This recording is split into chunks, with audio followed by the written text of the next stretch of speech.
Welcome to the B2B Growth Blueprint podcast, where we talk with entrepreneurs, founders, and leaders at B2B services, tech, and SaaS companies to learn the systems and processes they've used to create success for their business. We'll also learn from marketing and sales experts to provide insights to help you grow your business. I'm your host, Mark Osborne, and the podcast is brought to you by Modern Revenue Strategies and their 10x ROI B2B growth guarantee. Schedule a free diagnostic call to learn the fastest path to double your B2B revenues in just 90 days. Hello, and welcome to another episode of the B2B Growth Blueprint podcast. I'm your host, Mark Osborne, and today I'm very excited to welcome my guest, Melanie Asher. Now, Melanie mixes mindset, brand clarity, and operational efficiency, working with leaders who are ready to scale their business. She's a CEPA certified fractional chief marketing officer and the founder of Omical. She's a powerful, sought-after speaker, international author of 3 different books on culture-driven brands. So Melanie, welcome to the show. Thank you for having me, Mark. I'm super excited to be here. Likewise. So you and I share a very unique thing in the marketplace, which we're going to talk about. But before we get into, what does it mean to be a CEPA certified CMO and some of those other things, why don't you give our audience a little bit of a background of, what has your journey been through your career and how did that lead you to where you are today? Sure. So I am an accidental entrepreneur. I did not grow up around it. I didn't know anything about it. I didn't even know what an entrepreneur was growing up. Okay. And apparently I am a natural entrepreneur, which a mentor had advised me early on that a true entrepreneur is unemployable. Okay. And at the time I took offense to it because I'm like, oh my God, there's something wrong with me. Sure. And I've learned what she meant by that back in the day, that when you're an entrepreneur, you seek to make things better. You seek to find solutions. You seek change on some level. Yeah. And you can easily fit in and then do what you need to do and then get out and put somebody in there who's a better fit for the long term. And it's not a bad thing. It's a good thing. And so it's like, oh, so it was actually a compliment she was sharing with me. But at the time, I didn't have the experience to understand it. So I've owned my own business since I was 20-ish. And it started off with, at the time, was brand identity and custom websites and doing traditional marketing deliverables. Mm-hmm. Developed a platform that was comparable to WordPress, pre-WordPress, but WordPress made a market. Sure. So can't pursue that. And my business just kind of shifted. It started off more traditional. And then I started to get calls from previous clients and they would always whisper, and they would always be like, I need your help. And I don't know who I can trust. Can you help? Okay. So they were usually at a new organization. Something went wrong and the organization didn't know what they didn't know. The marketing was a mess. The operations were a mess. And they would be like, here are the accounts we know of. Here are the passwords we know of. Do something. Get us on a path. Help us. Yeah. And so that's how I got the breadth of the experience of how an entire business is connected. And if a company is only focused on pretty colors of a brand or a Google ad campaign, they're missing the mark. Yeah. And it's really about how a company is integrated and how their systems and processes and operations are built out that make the difference, not just from a marketing perspective, but from an overall business growth perspective. And so over the years, that's how my business has evolved. And I've gone into companies typically because they feel like they've worked with everybody and no one's able to generate results. They've tried everything and nothing works. Yeah. Well, it's funny. So what you're saying resonates so much, and that person that told you that you were unemployable, because of that sort of strong entrepreneurship vein, I think it's so interesting because, oftentimes it's really that difference between leadership and management. Yeah. And as an entrepreneur, you're obviously a born leader, but leaders create change, Yes. and that's what they do. That doesn't mean that they're any better or worse than a manager, but No, managers you need don't both. create change. That's right. You do need both. And I think it's very astute to. Both at different times. That's There right. are times when a position or a company needs a manager, Yep. and then there are times when they need a leader who can make hard decisions, make big changes, Yep. and guide the rest of the team through that process. Yeah.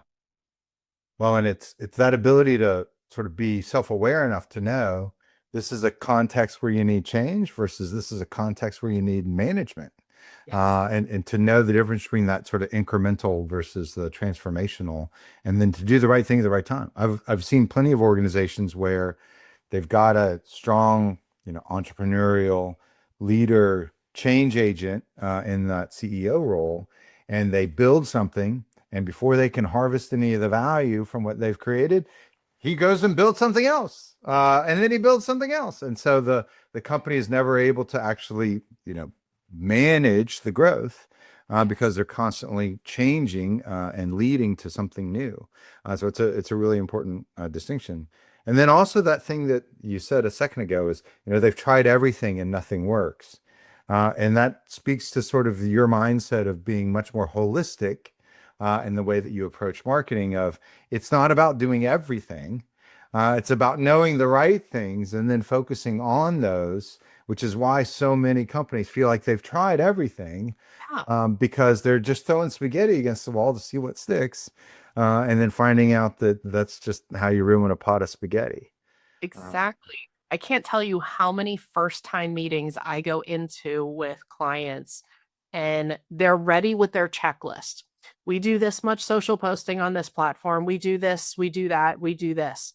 To which I just sit there and I listen. I let them run through their list and I go, I don't care. And you just see their jaws drop and they're like, what do you mean you don't care? You are in marketing. You have to care. No, I don't. right. I need to know what your 6-month goals are. I need to know what your 5-year goals are. Are we preparing to sell? Are we preparing to transition?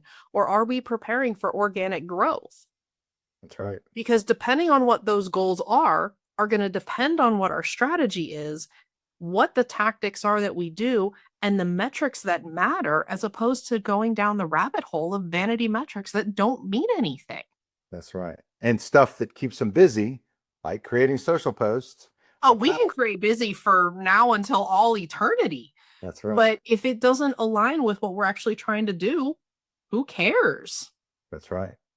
Well, and so you brought up something really interesting and important there, and I alluded to this in your introduction, which is businesses that are preparing for exit.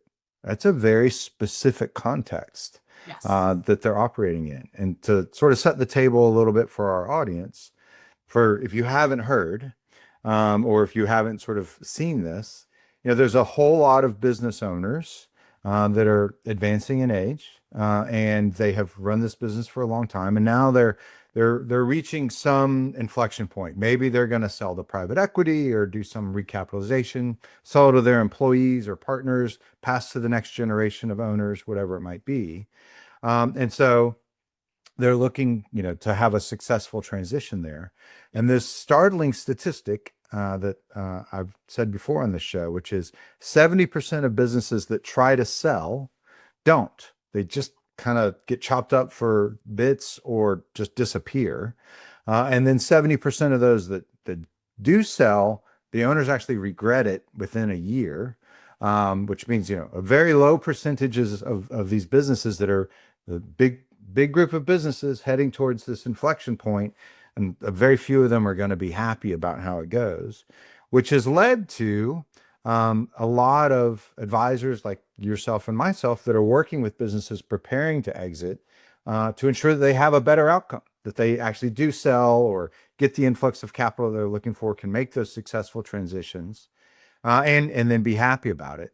And that's what that CEPA, that Certified Exit Planning Advisor designation is all about. And so I'm curious, as someone that works specifically in marketing and your domain expertise and where you've spent all of those years as an entrepreneur, and then applying that to that specific business context of not, we're going to run this business forever or in perpetuity or for 10 years, but instead there's going to be something happen in maybe 3 to 5 years.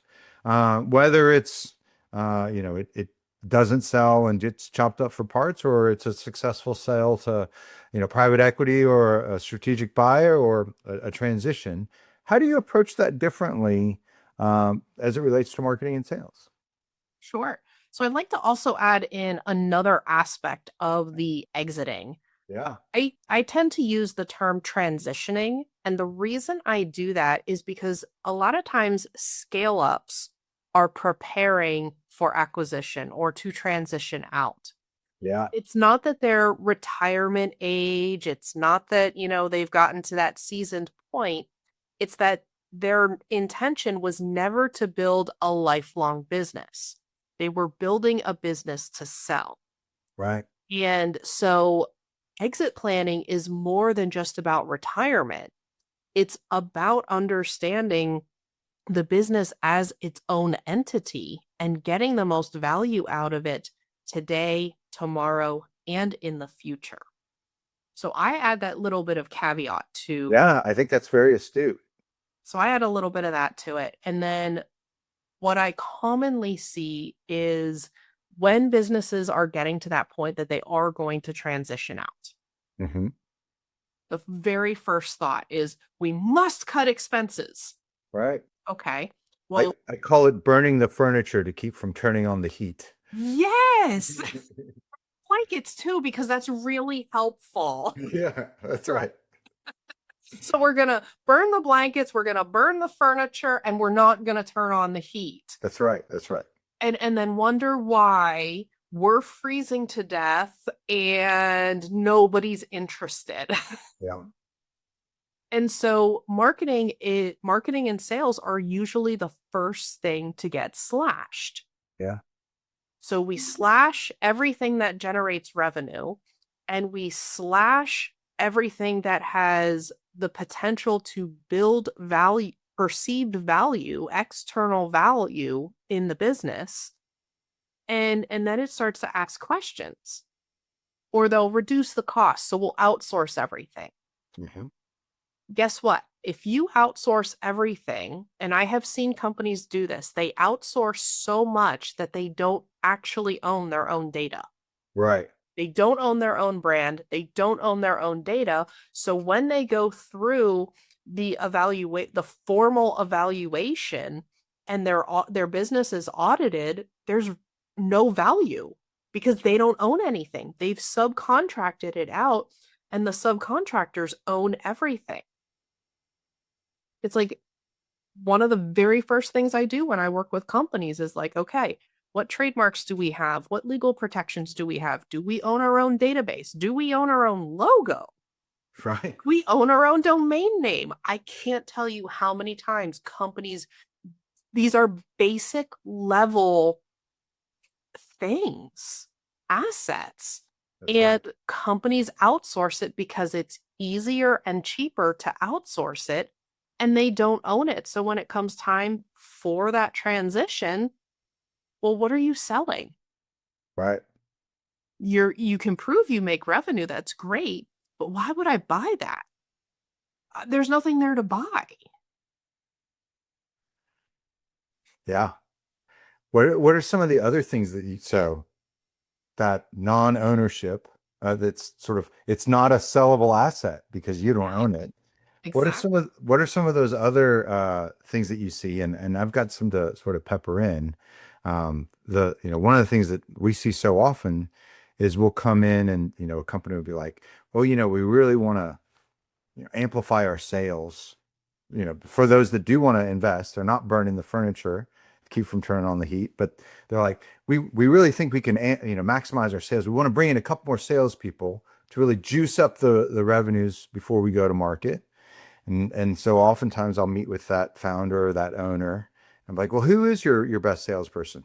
Oh, it's me. No one can sell it like I can. And I'm like, Yep. so do you want to be the number one salesperson for the new owners, or do you want to get out and move to a beach or a golf course? And they're like, oh yeah, I don't want to be selling for them. And I'm like, so then we got to turn you into a system and a process that's transferable, instead of them being reliant on you. What are some of the other things that you see, sort of the mismatch between those founders or the operators as they're thinking about that transition? There's not a documentation. There's not documentation of what's being done, how it's being done. And then the other big one is systems are not connected. Yeah. I can't tell you how many times I've been brought into a company because they're running ads, they're spending 10K plus a month on whatever ad platform is relevant to their industry to get zero return. And when I dive into the business, what I find out is their CRM is not connected to their website or to whatever else they're running and doing. Yeah. And I'm like, you do know we have to connect this, right? Right. There has to be a business outcome, Yeah. not just we have more efficient CPM than we've ever had before. We all just had a party last week to celebrate it. It's like if you don't connect these systems, you have no way of knowing what's truly working.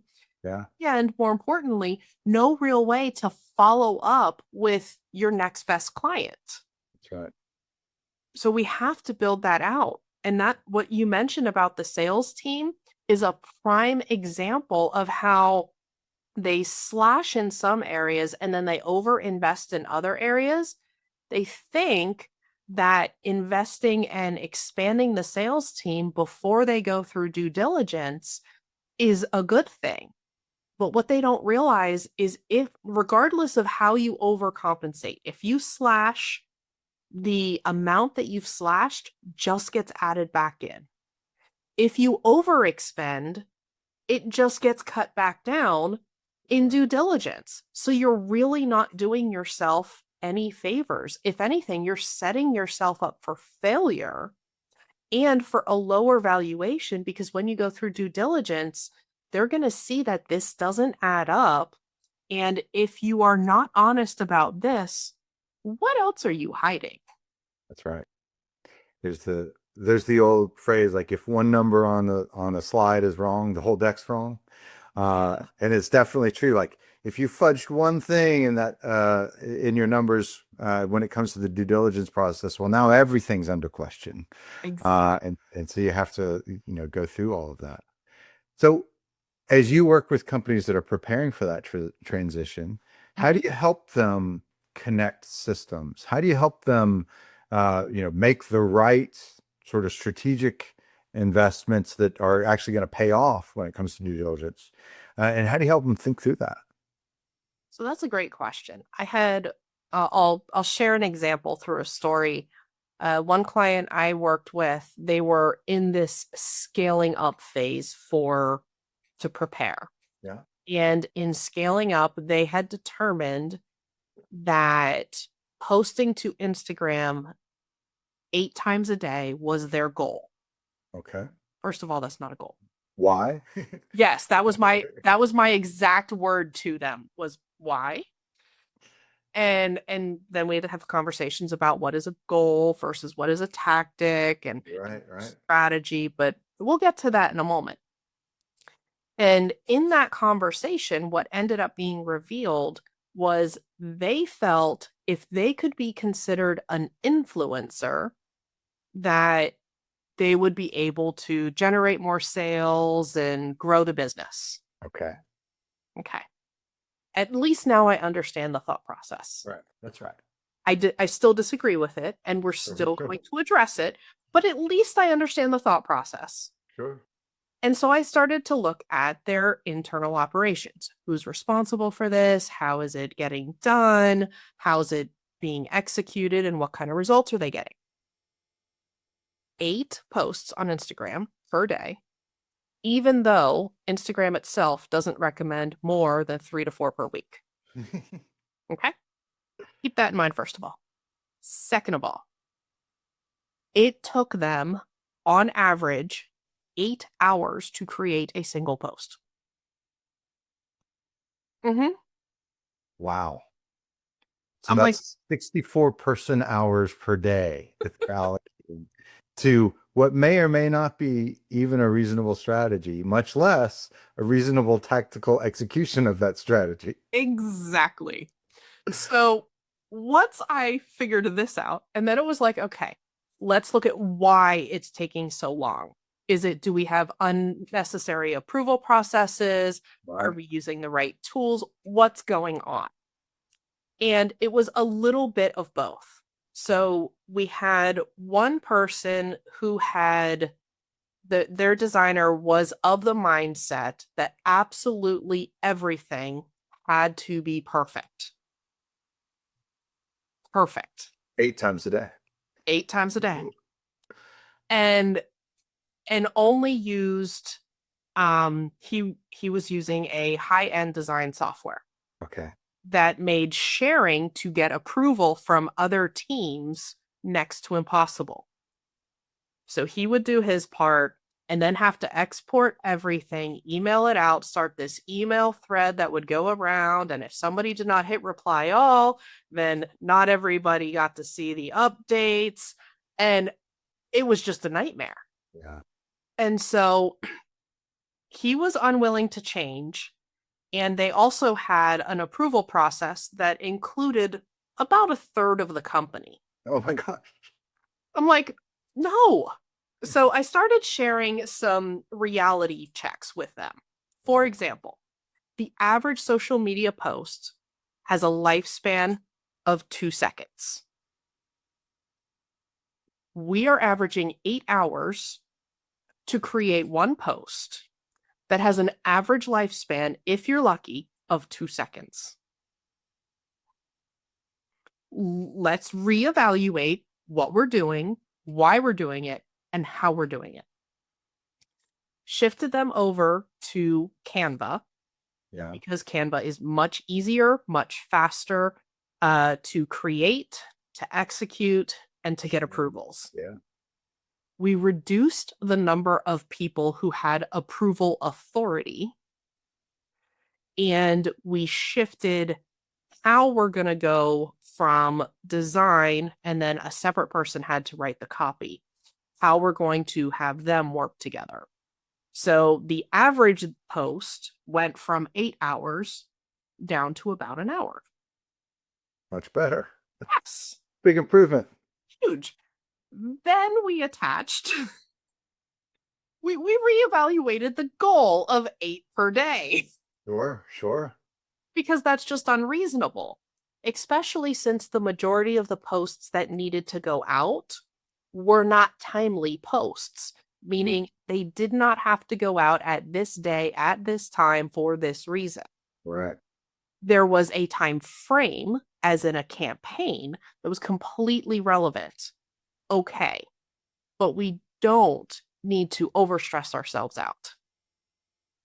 And so in doing this, we were able, and in doing this, we were able to streamline the process, speed up the ability to create posts, be more intentional about the posts, and because we were feeding the algorithm, as I call it, the algorithm gods, based on what the algorithm gods like to eat, our engagement also went up. Amazing. Right. So it's a little bit of everything, and it's about prioritizing what's important and why it's important. That's right. You know, social media is not the golden ticket to growing your business. It's not the golden ticket to selling your business. It's a part of it. That's right. And perception is really important.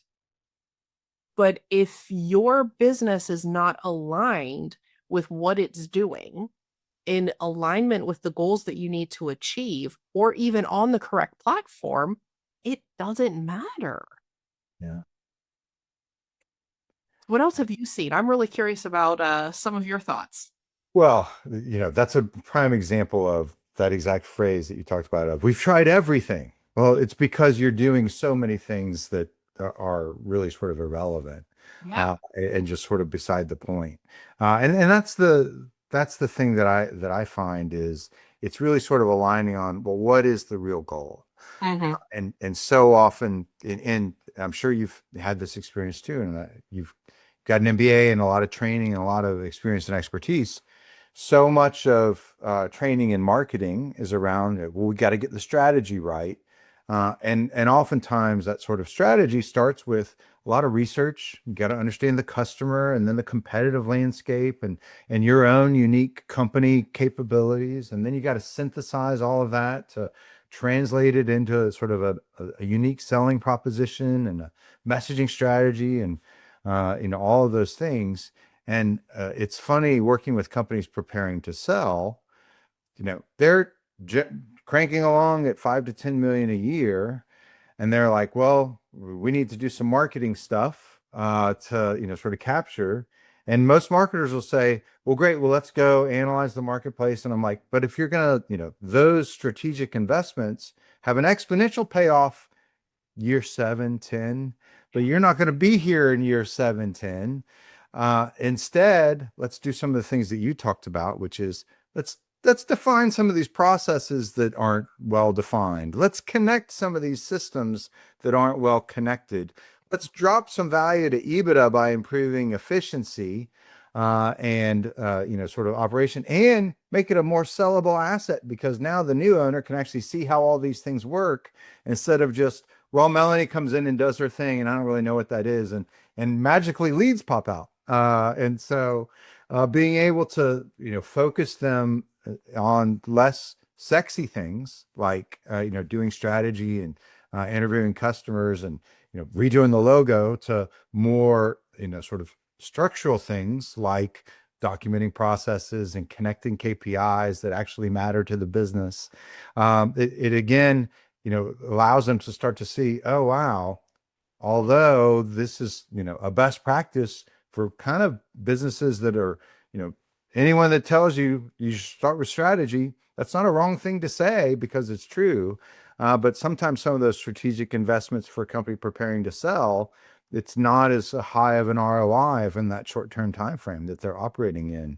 And that's been an interesting sort of shift to see in people's mind when they're like, oh, I guess that makes sense. I think what I'm hearing you say, and I just had this conversation on another show I was on, there's a difference between marketing and advertising. That's right. And when companies are pursuing a transition of some type, their mind immediately goes to advertising dollars. That's right. And while that's great, you're being cost conscious. The downfall is you can't throw the baby out with the water. Marketing is not just an advertising campaign. An advertising campaign is a part of your marketing strategy. Marketing includes the internal aspects of your business. It's the operations, it's the CRM, it's the alignment with sales, it's the alignment with customer experience. Yeah. Those are all connected and are all going to be revealed in due diligence. And if you can't turn that over to somebody else, you devalue the company. That's right. Yeah.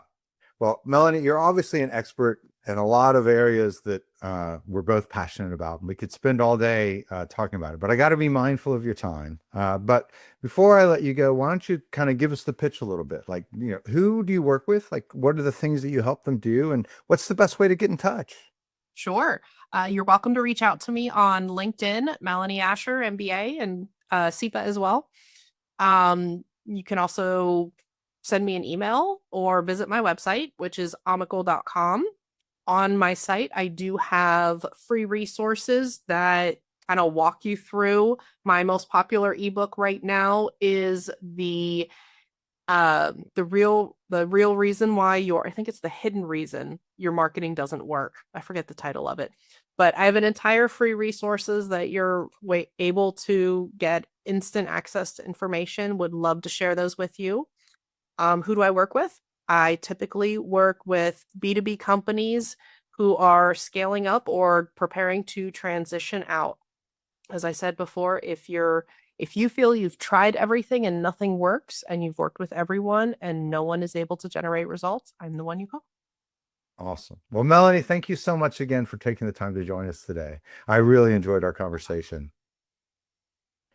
Talk to you soon. Okay. Thank you for joining this episode of the B2B Growth Blueprint podcast. We hope you've gained insights to grow your business. If you enjoyed this discussion, please rate, comment, like on your favorite platform, and share to others who will find it useful. Do you know a CEO, founder, or leader at an early stage B2B services, tech, or SaaS company who would like to be a guest and share their story? Send us a note. Let's schedule a conversation.